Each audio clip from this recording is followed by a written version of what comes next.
അസ്സലാമു അലൈക്കും വറഹ്മത്തുള്ളാഹി തആല വബറകാതുഹു. പ്രിയമുള്ള വിശ്വാസികളെ, അല്ലാഹു സുബ്ഹാനഹു വ തആല നമ്മെ എല്ലാവരെയും നമ്മുടെ പ്രവർത്തനങ്ങളും മറ്റും ഖബൂലാക്കട്ടെ എന്ന് ആത്മാർത്ഥമായി നമുക്ക് ദുആ ചെയ്യാം. അല്ലാഹുവിൻ്റെ അടിമകളായ നമ്മെ സംബന്ധിച്ചിടത്തോളം ഒരുപാട് നന്മകളിലൂടെ മുന്നോട്ട് പോവാൻ ആഗ്രഹിക്കുന്നവരാണ് നമ്മൾ. നാളത്തെ വിജയം ലഭ്യമാവണം എന്നതിലും പ്രതീക്ഷയുള്ളവരും ആഗ്രഹമുള്ളവരുമാണ് നമ്മളെല്ലാവരും.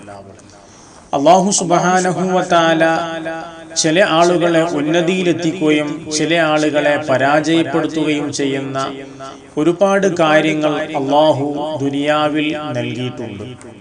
വിശുദ്ധമായ ഖുർആൻ നമ്മൾ ധാരാളമായിട്ട് പാരായണം ചെയ്യേണ്ടവരാണ്. വിശുദ്ധമായ ഖുർആനിലൂടെ ഒരു മനുഷ്യന് ഉയർച്ചയിലെത്താൻ കഴിയുന്നുണ്ട്. മഹാനായ ഉമർ ഫാറൂഖ് റളിയല്ലാഹു അൻഹു മക്കയിലെ ഗവർണറാക്കിയിരുന്ന ആളാണ് നാഫിയ റളിയല്ലാഹു അൻഹു. നാഫിയ റളിയല്ലാഹു അൻഹുവിനെ ഒരിക്കൽ ഉമർ റളിയല്ലാഹു അൻഹു കണ്ടുമുട്ടിയപ്പോൾ ഉമർ റളിയല്ലാഹു അൻഹു ചോദിച്ചു, മലഞ്ചൊരിവിലെ അധികാരം നിങ്ങൾ ആരെയാണ് ഏൽപ്പിച്ചിട്ടുള്ളത്? അപ്പോൾ പറഞ്ഞു, ഞങ്ങൾ ഏൽപ്പിച്ചിട്ടുള്ളത് അബസിനെയാണ്. മുറലിയാഹു ചോദിച്ചു, ആരാണ് ഈ അബസ്?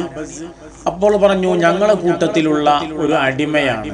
അടിമയാണോ നിങ്ങൾ അധികാരം ഏൽപ്പിച്ചിട്ടുള്ളത് എന്ന് ഉമർ റളിയല്ലാഹു അൻഹു രണ്ടാമത് ചോദിച്ചപ്പോൾ മഹാനായ നാഫി റളിയല്ലാഹു അൻഹു പറഞ്ഞു, അദ്ദേഹം ഒരു ഖാരി ആണ്, മാത്രമല്ല ഫറായിദുകൾ, ദീനി ശർഈയായ വിധികളൊക്കെ നല്ലവണ്ണം അറിയുന്ന ഒരാളുമാണ്.